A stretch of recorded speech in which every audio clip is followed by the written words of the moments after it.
Hi everyone, in this video I'll be showing you how to make game pass on Roblox for please donate. First of all guys, you have to open a browser on your device. Once you open, just tap on go for roblox.com. As you can see, so it will take you to the home page of Roblox if you have a login already. Now you just need to tap on this create tab. It will take you to this dashboard, and here you just need to, under the experience, you just need to go to your default experience will be by your username. Just tap on it.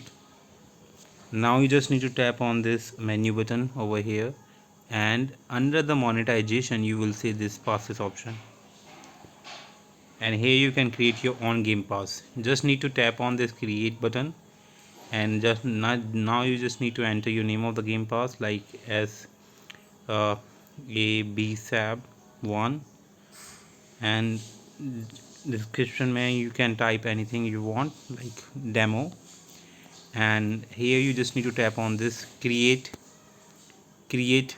pass button. Once you tap on it, your game pass will be created.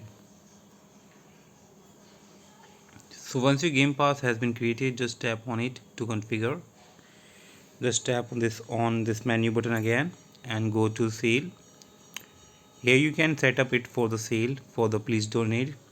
Just enter the cost here like 200 and tap on save changes. So your game pass will be set up for the sale. So once you open the game guys, you just need to look for any empty stand over here, and like this is a unclaimed stand. Just hold this stand button to add your game pass here. As you can see, your game pass will be listed here. So that's how you can add and get your game pass in the please donate. Hope you like it. Thanks for watching. Bye bye.